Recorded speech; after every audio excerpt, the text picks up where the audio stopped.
It was amazing, to be honest with you. Like, Amma and Tanya were so beautiful. For me, it was my first time working in the medium with both writer and director who looked like me, two Black women. But I've never actually been in the space with another intersectional person like myself. And when I'm talking about that line when Shirley says, you know, why am I the only one who thinks a Black woman running for president is worth the run? That I don't have to talk about, I can tell my experience and know that she knows my experience.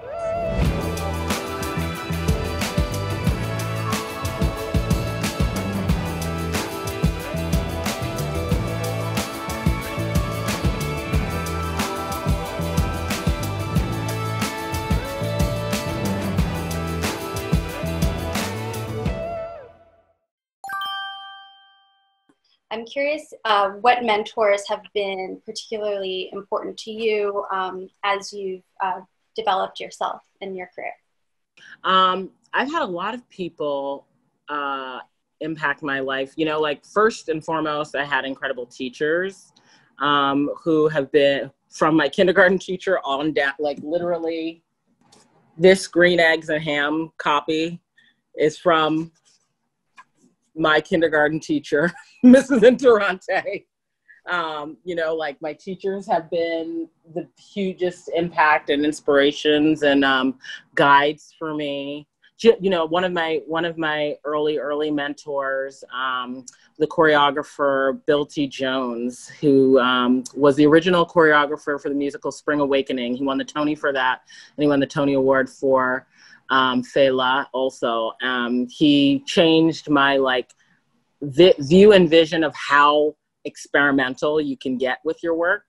And he was like a dad to me throughout, like, just like New York dad and inspiration for me in my entire early working life.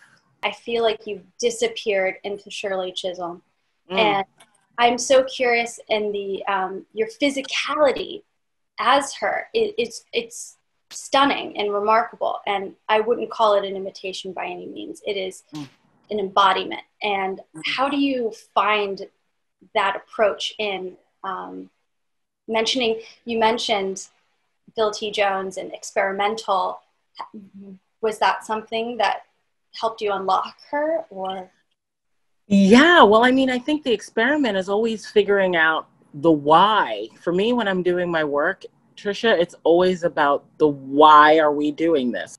Bill T gave me this, the courage to try, the bravery to try, that it doesn't have to be just making sure you're working from the outside in. It's like, what made her stand like that and exist like that in this world? And what I became really interested in when I was working on this part was this moment in this documentary when I was doing research on her called Unbought and Unbossed. It's about her entire presidential campaign, right? And it's the last 10 minutes of the doc. We've watched the whole thing. We're seeing all these interviews, speeches of hers, whatever. The last 10 minutes of the documentary, when she's releasing her delegates and she's backstage and you watch her just fold into her hands and she's sobbing. And I can't describe it as anything other than you just knew the cry was more than just, I'm not going to get to be the president. I'm not going to be the nominee. It was bigger than that. And I remember thinking, like, that's Shirley Chisholm. Like, that's the real person. Like, not just these speeches that we see her on, you know, giving us like her front facing version of herself, but like, that is the real person I'm seeing right now. Like, who goes home, takes off that wig, removes all of those clothes. That is the person who we don't ever meet. And I want to know more about that person. And that starts to root the reason why you work where you work from. So it's like, now I'm starting to understand that everything she was about was setting the tone of possibility. And you start to understand that everything that she's talking about comes from a place of knowing the definition she holds for her. Her head is held high because you understand the definition she holds for herself is not matching the limited definition that the world held for her. And so that when that changes the way you speak, it changes the way you stand, it changes the way all of the intention. Were there any surprises on set that you experienced in particular during the shooting of the Shirley episode? That we all like to sing and love musicals. That would be one. That was a surprise that I just said. That we all really like musicals a lot, particularly old ones. We're very much so Team Sondheim when we were doing that rally in between shoots. I'm sure you mean more in the performance realm.